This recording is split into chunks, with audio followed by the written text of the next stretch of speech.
Welcome to the Ontario Mortgage and Real Estate Insights podcast, your go-to source for the latest developments, trends, and regulatory changes in the industry.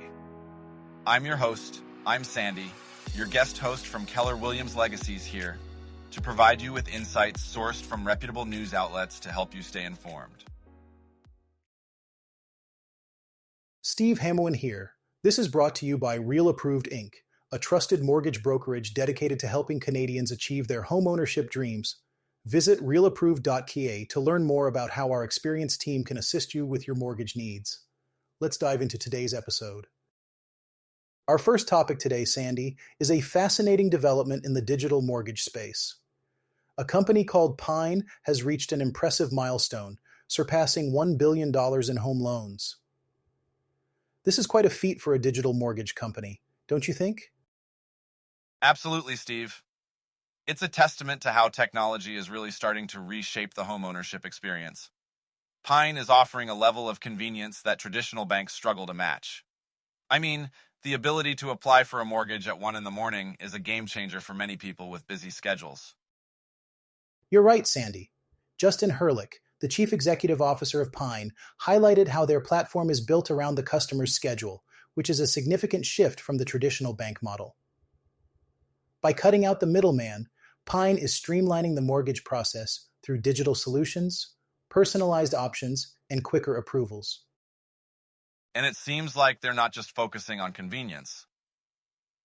Herlick mentioned that Pine is currently targeting prime borrowers, but is looking to expand to non-prime users next year. That could open up opportunities for a wider range of homebuyers, don't you think? Yes, Sandy.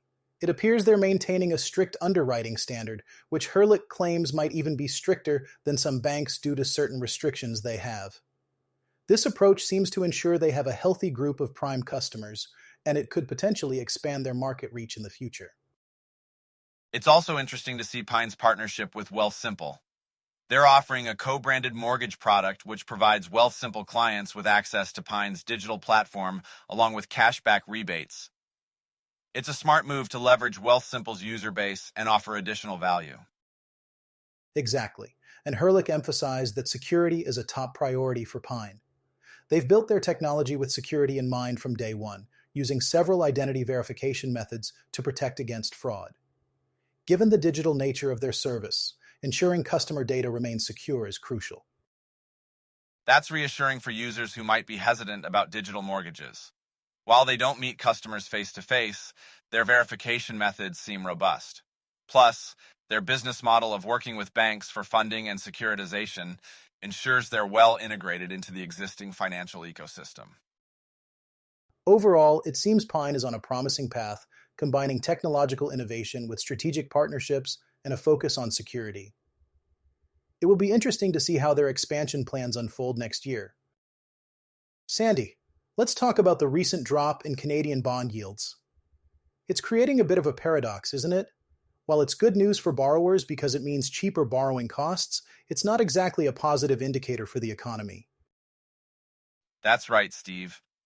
Bond yields have sunk to their lowest point in half a year. This drop is making mortgages more affordable, with competitive lenders already passing on the benefits to consumers. We've seen 3-year uninsured fixed rates drop by 5 basis points to 3.89%, and 5-year uninsured fixed rates down 10 basis points to 3.99%. Yes, and for those with insured mortgages, the 5-year fixed rates are now down 5 basis points to 3.79%. It's a good time for those looking to secure a mortgage, especially if they're well qualified or live in regions where rates are even more competitive. Absolutely. In Ontario, for instance, RateBuzz.ca is advertising even lower rates, like a 3.69% 5-year fixed for insured borrowers. But as always, it's important for borrowers to shop around and not just focus on the rates. The fine print, approval times, and the advice you get are just as important.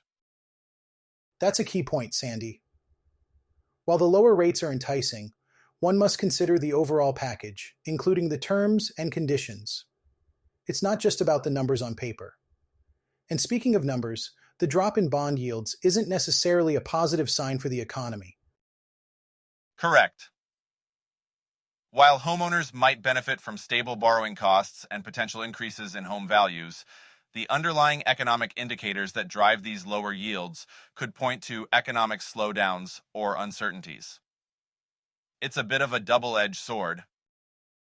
And there's some optimism in the Greater Toronto Area, with early data showing a 2.7% increase in median home prices in October compared to September. This suggests some pent-up demand and incremental income gains are supporting the housing market, at least for now. Yes, it's interesting to see that despite the challenges, the housing market is showing resilience.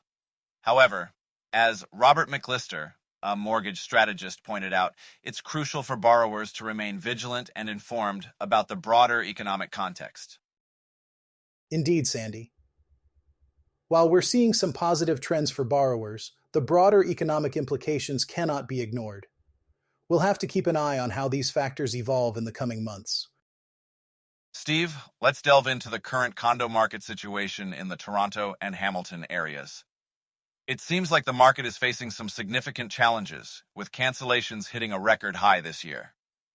According to Urbanation, 18 condo projects and 4,040 units have been canceled so far in 2025, and 10 of those were in the third quarter alone. What's your take on this, Steve? Well, Sandy, it's a clear reflection of the difficult correction the market is undergoing. Sean Hildebrand from Urbanation mentioned that this is following an excessive growth period during the COVID-19 pandemic. It seems like the market is trying to find its footing again, but it's definitely a tough time for developers and buyers alike. Absolutely, Steve. And it's not just the cancellations that are concerning. Since the start of 2024, 32 projects and nearly 7,000 units have been canceled. Plus, there are 20 more projects on hold, with a high likelihood of cancellation. This is a substantial number, and it certainly puts a strain on the housing supply. Exactly, Sandy. Financing issues and the inability of pre-construction buyers to close on their units are significant factors here. Developers like Mattamy Homes and QuadReal have had to cancel projects due to low pre-sales. For instance, their redevelopment of Cloverdale Mall was canceled after pre-selling less than 10% of units. It's a tough call, but sometimes it's a necessary business decision. It's a tough situation, Steve. The new condo market is on track to have its worst sales year in 35 years. Unsold units and completed projects are up 142% from last year, reaching a record high of 2,944 units. And with new condos being significantly more expensive than resales, it's a challenging landscape for buyers. Yes, Sandy, the cost disparity is quite striking. A resale condo averages $867 per square foot, while a new one is around $1,199. The high costs of materials, labor, and development charges, along with high interest rates, make it tough for developers to lower prices. This economic environment is quite restrictive. And as construction activity slows, it further exacerbates the supply issue. Only two projects began construction in the third quarter, which is a 77% decline from last year and 88% below the 10-year average. This slowdown could hurt supply in the future, but Sean Hildebrand noted it might also help restart the market by creating a supply crunch. That's right, Sandy. It's a bit of a silver lining. While the current lack of activity is concerning, it could lead to a more balanced market in a couple of years. But for now, it's crucial for everyone involved to navigate these challenges carefully and to keep an eye on broader economic factors that might influence future developments. Now, Steve, let's delve into a serious regulatory matter that has recently come to light. The Financial Services Regulatory Authority of Ontario, or FSRA, has imposed significant administrative penalties on two individuals in the mortgage industry. This situation involves Satyamkumar Trivedi and Sasitharan Somasekaram Pillai, both of whom have faced penalties for contravening the Mortgage Brokerages, Lenders, and Administrators Act of 2006, along with its regulations. That's right, Sandy. The FSRA has levied a total of $180,000 in penalties against Trivedi and $50,000 against Somasekaram Pillai. These penalties were imposed due to their involvement in facilitating dishonesty, fraud, and other illegal activities, as well as conducting business outside of their registered brokerage, which is a clear violation of the regulations. It's quite concerning, Steve. Trivedi, in particular, was found to have engaged in additional violations such as hindering the FSRA's investigation by concealing information and providing false or misleading information. He was also found to be administering mortgages without the necessary license. These actions are serious breaches of trust in the financial services industry. Indeed, Sandy. It's crucial for the integrity of the market that such actions are addressed decisively. The FSRA's decision to impose these penalties underscores their commitment to maintaining transparency and accountability within the industry. It also sends a strong message that any form of misconduct will not be tolerated. Absolutely, Steve. It's important for consumers to have confidence in the regulatory framework that protects them. The FSRA's enforcement actions are a testament to their dedication to safeguarding consumer interests and ensuring that the mortgage industry operates within the legal framework. As professionals in the field, we must always uphold the highest standards of integrity and ethics. The consequences of not doing so are evident in this case. It's a reminder for everyone involved in the industry to remain vigilant and adhere strictly to the regulations that govern us. Well said, Steve. It's crucial for all stakeholders, including consumers and professionals, to stay informed about the regulatory environment. By doing so, we can help foster a more transparent and trustworthy industry for everyone involved.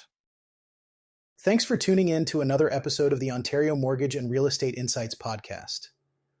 We hope you found today's insights valuable as you navigate the world of mortgages and real estate. Before you go, a quick reminder, Real Approved is here to make your mortgage journey smoother. Whether you're buying your first home or refinancing, their experienced team is ready to guide you with personalized support every step of the way.